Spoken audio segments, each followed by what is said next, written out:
Hello everybody, review time here. But before I want to get into the review, which is of a blue class Benchmade here, I want to remind you guys that my contest is still going on. I got a couple responses, which is great, but I'd like to see more. I'll put a link for that video down in the description. It's really quick to get in the contest. Just make a quick video response, just a minute long, according to the rules in that video. But let's get on to the review. This is the Benchmade 755 MPR. So let's take this out of its black baggie. Sorry about that. And here it is. Because I also want to show you some new knives I got. I guess we'll do a size comparison with them. Here's a Kershaw Needs Work in G10. This knife is just already one of my favorites. I've only had it a few days, but I just absolutely love this knife. But you can see it's a similar size. And another new knife I got is this one. A nice, pretty orange Manix 2 Sprint Run. So you can see that the MPR is a pretty small folder. For people who don't have any of these, here's just your standard Swiss Army knife. You can see that's a pretty short folder. Alright, so some specs before we get farther into the review. Blade length is 2.9 inches on the blade. The blade thickness is very thick, 0.164 inches. Handle thickness is 0.6 of an inch, which is absurdly thick as well. Blade materials M390 stainless steel. Blade hardness is 60 to 62 on the Rockwell scale. Blade style is what they call a tactical drop point. Weight is 5.5 ounces for a 3-inch knife. Talk more about that. The clip is tipped down. It's titanium. It's got a monolock, what the Benchmade calls their frame lock. Overall length is 6.9 inches, and closed length is 3.8 inches. And made in the USA, blue class knife. Now, I was really excited about this design when I first saw it about most of a year ago. I mean, this was just coming out from Benchmade at the time, and I loved the design. I absolutely love the lines on this knife, but there's a lot of quirks to it, and I'm a little bit disappointed. I feel like they could have done a better job with this knife. For the price point, I do think it's a good value if you like this kind of knife. But the problem is well, I'll discuss the problems.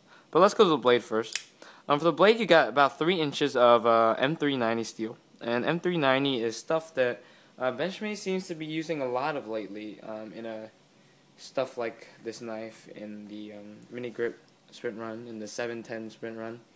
Well, they're not sprint runs, but the limited editions. And from what I've heard, it's a good steel, like S30V-like, but I don't really know anything about the steel. People are just getting their impressions with it just now. But the blade is very thick, 0.164 ounces, and that just makes it very hard to cut with. Basically, this knife comes nice and sharp, no doubt about that. And it'll easily cut paper. I mean, it's doing this very easily. But the point is, being a very thick grind, once you do let it dull a little bit, it's definitely going to lose its ability to get sharp, because the edge that you're sharpening is so much thicker every time you resharpen. In addition, it's very thick, so it's very hard to cut through certain materials, because the knife basically needs to split the material, and the thinner the blade is, the easier that's going to be. And on the Manix 2, which I already consider relatively beefy, this thing is thicker. And it's just kind of hard. The grind is too thick. I think it's a very strong blade, but I think they could have done a little thinner on the blade. Maybe an 1/8 of an inch or something. Reduce it by 1/4 or something, so it's not ridiculously thick. The grind is nice, but I wish that it had been higher up as well, so you have a nice, more gradual coming down to the edge, make it a lot more sharp. So you can see this is a first production. You can see Shane Sibbert's logo up here in the M390. Another disappointment with this knife is the thumb studs. These thumb studs aren't that good, to be honest. You can't really flick the knife open because it's kind of like a pillar type thing, and it's kind of hard to control. It's easy enough to open, you know, if you wanted to, but it just feels like they could have designed the thumb studs so much better. Do I have an example here I can show you? I mean, obviously I got a couple knives with a spidey hole right here, and that just works great, but for some reason these thumb studs are pointy and kind of annoying.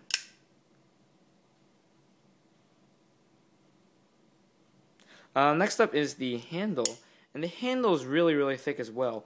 0.610. That's just really thick. This is a Kershaw Needs Work, which is already a very thick knife, and you can see that the MPR has significantly thicker handles. Here it is next to the slim Manix 2. Let me see if I can find something else. I mean, it's thicker than the Swiss Army knife there. It's just a very, very thick knife, and that just makes it kind of awkward to put in the pocket. In addition, it fills your hand very well, though. I don't really mind the thickness of the knife as much as I do the thickness of the blade. But it is a little kind of awkward to carry because it's so boxy. The handle shape is nice and ergonomic, and the fact that it is fat allows you to get a nice 4-finger grip. Despite this being a 2.95-inch knife, you can get a 4-finger grip up here, and you know, hold it very easily. Handles are nice green G10. I love the G10 on this. I have no complaints. And there's nice jimping all around the knife as well. The frame lock is another point that, you know, I'm a little bit disappointed on. First of all, you can see this is really thick titanium up here. But you can see for the lock bar, they thin it even more to fit that G10 over. And when you come here to the lock bar, look how thin the actual bending portion of the lock is. That's really thin. Here's a Gale Bradley, and you can see the Gale Bradley doesn't slim out all that much. But this thing comes to like paper thin. So, I mean, what's the point, really, in having super thick titanium up here if you're going to leave just only a hair of titanium here for to make the lock bar bendy? I mean, even something like this Kershaw liner lock is just as thick, if not thicker. I mean, what's the point of doing that, really? And, you know, I guess I can't complain too much.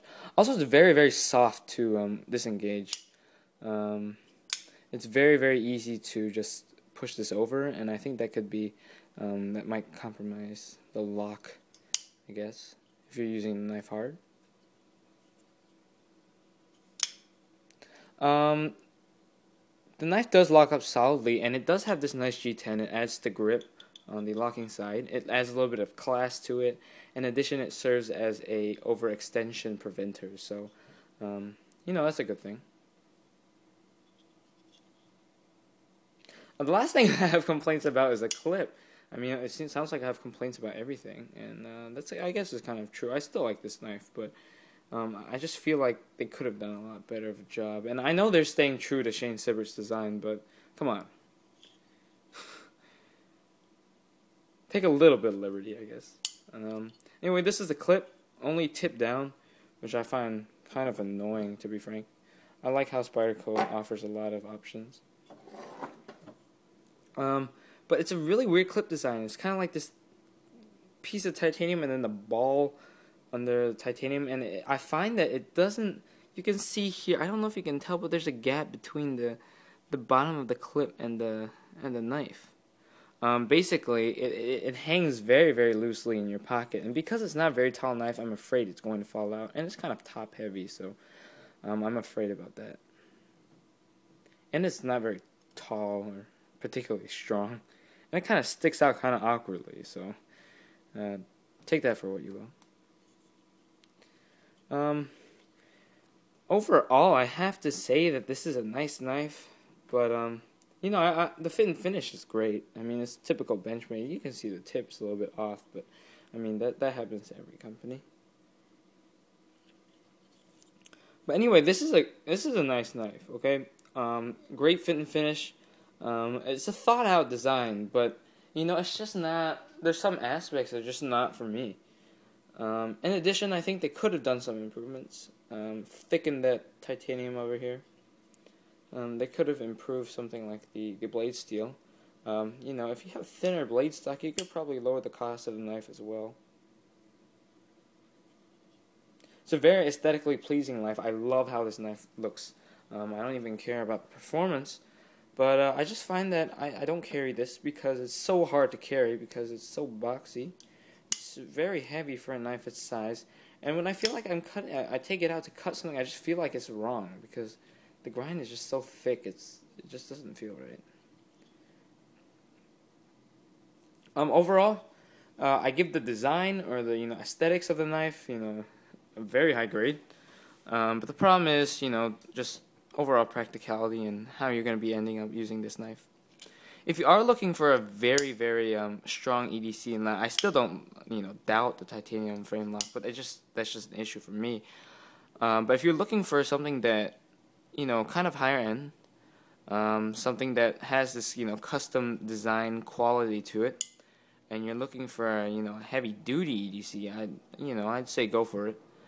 But if you're looking for something that's great to carry every day, nice and slim, and you feel like most people, I think, you're better served going for something a little thinner in the blade and the handle, something with a little bit better grind, and a slightly improved lock. But that's my review of the Benchmade MPR. It's a good knife, but a couple disappointments along the way. Anyways, thanks for watching my review, guys. Be sure to check out the contest, and definitely a lot more coming later. So I'll leave you with a little bit of eye candy, and see you guys later.